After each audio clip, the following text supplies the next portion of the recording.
Hello, my name is Jessica, and I'm here to share with you a book that my wife and I have been writing for the past several years called The Archives of Nature, which is channeled by my wife Marjorie. She channels the crystals, which she is able to access the matrix through her conduit, and I ask her the questions. And I'm going to share with you an excerpt about Enoch today. The crystal that Marjorie was channeling doesn't understand why people don't talk more about Enoch.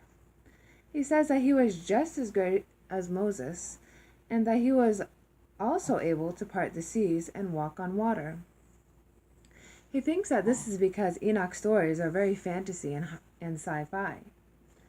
Enoch was able to maintain his youth even though he lived to be 850 years. He was a 9-foot tall Atlantean, and he had a lot of powers and could make huge boulders levitate. He had a connection to Orion's belt, and he had 3 wives.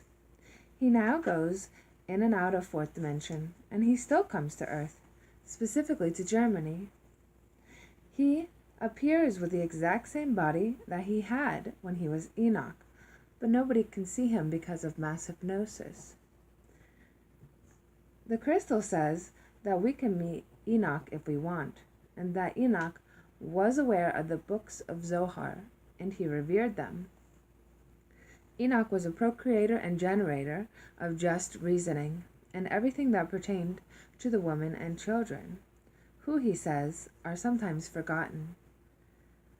He taught all the elements necessary to have a peaceful and just life, not only by the means of reasoning, but also pertaining to what is fair by plain observation, so that wisdom is obtained.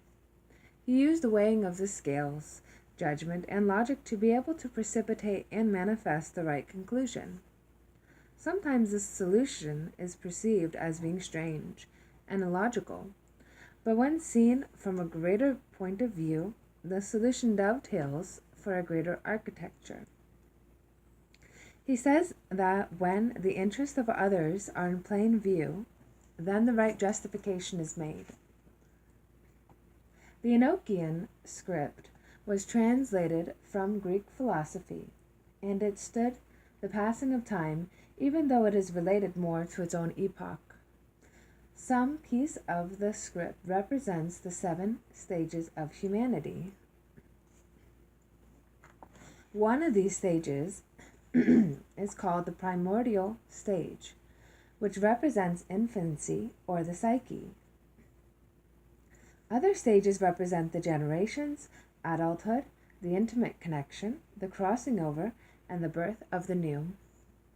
The infancy process represents ideologies which are from observations and is an indication of a non-developed soul. The infancy deals with getting to know the basic principal laws of the planet, although this is not completely specified or spelled out in the Book of Enoch necessarily. This analysis would require a thorough, in-depth examination of the different chapters.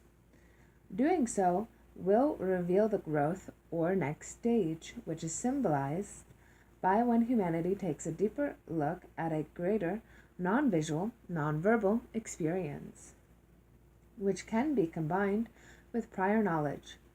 This can be accomplished not only through our visual and tactile senses, but through a combination of both of them, along with the spiritual dimension.